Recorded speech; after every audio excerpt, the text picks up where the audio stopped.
मैं हूँ रबनवाज गोंदल। नादरीन, आज हम जेहलम, जिसको तारीख़ी शहर भी कहा जाता है और शहीदों और गाजियों की सरज़मीन भी कहा जाता है, उसका ये इलाका दीना है जो कि बहुत ही तारीख़ी है और यहाँ पर काफ़ी तारीख़ी इमारत हैं। लेकिन जिस जगह पर मौजूद है ये एक दुकान है जो कि पाकिस्तान बनने से भी कबल जो है 100 साल बताई जाती है।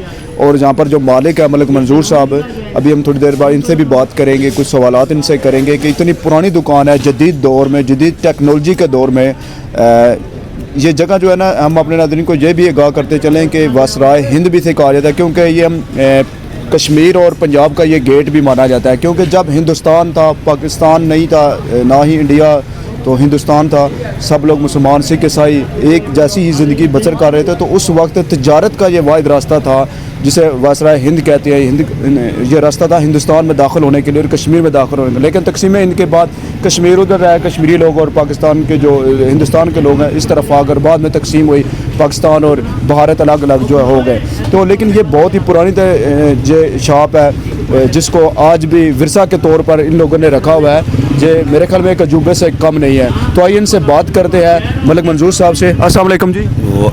वालेकुम सलाम। अच्छा मलिक साहब, ये बताइएगा कि जदीद दौर है, टेक्नोलॉजी का दौर है, लोग जो है अपनी शॉप्स जो हैं उनको प्लाजो में तब्दील कर रहे हैं, उन्हें मेंटेनेंस कर रहे हैं, लेकिन आज भी आपने ये शॉप उसी हालत में रखी हुई है अपनी। तो बताएं कि ये कैसे आप लोगों ने ख़रीदी, आपके दादा ने या परदादा ने, ये किसने ख़रीदी थी? और आज भी वही लकड़ी लगी हुई है, वही ईंटें हैं, वही इसका रूप है। बड़ा अजीब सा लग रहा है क्योंकि आपके जो करीबी दुकानें हैं वो तो काफ़ी तब्दील हो चुकी हैं।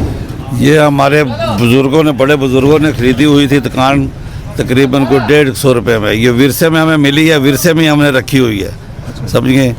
हम इसी को हमारे दादा अबू के बाद हमारे वालिदों ने इसको इस्तेमाल किया है, फिर हम कर रहे हैं, ये आगे हमारे बच्चे कर रहे हैं इसको इस्तेमाल, चौथी नस्ल पर जा रहे हैं। आगे हमने अपने बच्चों को यही संभाला है, जब तक आप गट्ठे हैं इसको गट्ठे ही रहने दें, इसको इसी हालत में रखें, इत्तेफाक में रहे, कोई लालच न करें, या रेंट का करें या ख़रीदने फ़रोख्त करने का करें इसको।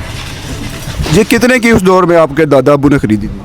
तकरीबन उस वक्त 150 रुपये में ख़रीदी थी। अच्छा, 150 रुपये की। अभी तो ये करोड़ों रुपए की दुकान है। करोड़ों रुपए में है, हमने करोड़ों पैसे का लालच नहीं है, हमारे भाइयों में सारे में इत्तेफाक है, समझे। हम इसीलिए रखी हुई, हमने कोई लालच इसको ख़रीदें और पैसे बांटें। तो अगर आपके बच्चे जो हैं कल को अल्लाह ताला आपको मिसाल सेहत और ज़िंदगी दे, लेकिन कल को आपके आने वाली जो नस्ल है तो उन्हें भी आपने किस तरह की नसीहत की कि इसको विरसे के तौर पर या अपने आबाओ अजदाद की निशानी समझ कर रखा जाए?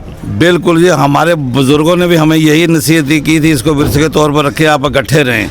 हमने भी अपनी औलाद को आगे यही किया है, जब तक आप गट्ठे इसको इसी हालत में रखें, विरसे में रखें, समझे। हम 6 भाई हैं। तो अगर भाइयों ने हिस्सा मांगा तो वो नहीं मानेंगे, हमारे होते नहीं, हम तो भाइयों ने फिर विरसे के बुज़ुर्गों की नसीहत पर अमल। बहुत बड़ी बात है कि जिस तरह मलिक साहब बता रहे हैं कि हमारे आबाओ अजदाद की ये निशानी है जिसको विरसा के तौर पे भी रखा गया और अपने आबाओ अजदाद की निशानी भी रखा गया। ये अजीब इसलिए है क्योंकि ये जदीद दौर और जदीद दौर में आजकल विरासत का बहुत मामला चल रहा है कि भाई जो है आपस में लड़ते हैं, अपने हिस्से बांट लेते हैं। लेकिन इन्होंने इस पुरानी दुकान को जो कि 200 साल से भी कबल इसको तमीर किया गया, वही मटीरियल लगा हुआ है, कोई मेंटेनेंस भी नहीं किया गया। आज भी ये भाई यहाँ पर एक साथ यहाँ पर बैठते हैं, गपशप लगाते हैं, चाय पीते हैं, वक्त गुजारते हैं और इकट्ठे रहते हैं। और इवन कि इन्होंने अपने अभी बता रहे थे कि इन्होंने अपनी जो नस्ल, आने वाली नस्ल है, उनको भी यही नसीहत की है, वसीयत की है कि ये दुकान इसी तरह रखे जब तक ये मिसाल इस तरह रह सकती है, ताकि विरसे के तौर पे भी लोग इसको देख सके और अपने आबाओ अजदाद की निशानी के तौर पे भी लोगों को बता सके कि ये हमारी पुरानी दुकान और हमने इसको अपने आबाओ अजदाद की एक यादगार के तौर पर भी रखा हुआ है। बहुत शुक्रिया हमारा प्रोग्राम देखने का।